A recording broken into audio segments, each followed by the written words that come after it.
ஈகை பண்பும் அடுத்தவருக்கு உதவக்கூடிய மனமும் எல்லாரையும் சமமாக கருதி அன்பு செலுத்துகிற சமநெறியும் கொண்ட தூய இஸ்லாமிய சொந்தங்கள் இங்கே கூடியிருக்கீங்க. உங்க எல்லாருக்கும் என்னுடைய ரமலான் நல்வாழ்த்துக்களை முதல்ல தெரிவிச்சுக்கிறேன்.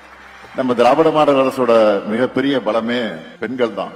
மகளிர் நலனை முன் வச்சுதான் ஏராளமான நலத்திட்டங்களை நாம் செயல்படுத்திக்கிட்டு இருக்கிறோம். பெண்கள் நம்ம கூட இருக்கும்போது நம்ம யாராலும் வீழ்த்தவே முடியாது. அதுவும் இஸ்லாமிய சகோதரி நம்ம கூட இருக்கும்போது நம்முடைய பலம் இன்னும் பல மடங்கு பெருகிடும். எல்லாரும் சொன்னாங்க, தேர்தல் அறிவிப்பு வந்திருக்கு. இந்த மேடையை பாருங்க. இஸ்லாமிய மக்களுக்கான அனைத்து அமைப்புகளுக்கும் ஒன்னா ஒற்றுமையாக கூடி பேரன்பின் ஈக பெருவிழாக கொண்டாடிட்டு இருக்கிறோம். அனைத்து சிறுபான்மை இயக்கங்களும் ஒரே மேடையில சேர்ந்திருக்கிறாங்க. இதற்கு முன்னால் இது போன்று இருந்ததா என்றால் இல்லவே இல்லை. இந்த ஒருங்கிணைப்பை ஏற்படுத்தியது திமுக. இந்த ஒற்றுமைதான் தமிழ்நாட்டுக்கும் அவசியம், ஏன் இந்திய நாட்டுக்கும் அவசியம். பாஜக ஆளக்கூடிய மாநிலங்கள்ல முஸ்லிம்கள் மட்டுமல்ல, கிறிஸ்தவர்கள் கூட நிம்மதியாக கிறிஸ்துமஸ் கொண்டாட முடியல. இப்படி நாடு முழுக்க நடக்கக்கூடிய சிறுபான்மை மக்களுக்கு எதிரான வன்முறை பற்றி இன்றைக்கு இருக்கக்கூடிய எதிர்க்கட்சி தலைவர் பழனிசாமி ஏதாவது கருத்து சொன்னாரா?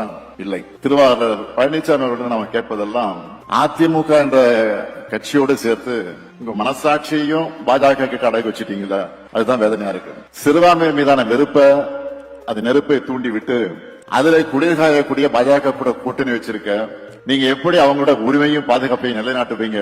பழனிசாமி மட்டுமல்ல, நாட்டில் இப்படித்தான் பலரும் நோன்பு திறக்கிற ஒரு நாள் மட்டும் நிகழ்ச்சியில கலந்துகிட்டு போட்டோவுக்கு போஸ்ட் கொடுத்துட்டு பாஜக மூலமா இஸ்லாமியருக்கு எந்த பிரச்சனை வந்தாலும் அமைதியா இருக்காங்க.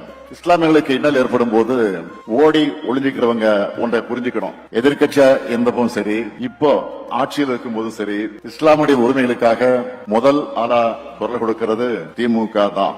தொடர்ந்து களத்துல இறங்கி போராடுறோம். அதனாலதான் சிறுபான்மையின மக்களும் என்னைக்கும் திமுகவுக்கு துணையா நிக்கிறாங்க. தமிழ்நாட்டின் மதநலனை காப்பாற்றப்பட சிறுபான்மை மக்களும் பெரும்பான்மை மக்கள் சகோதர பாச உணர்வோடு பழகுகிற பண்பாடு தழைக்க இந்த ஒற்றுமை என்னாலும் தொடரணும்.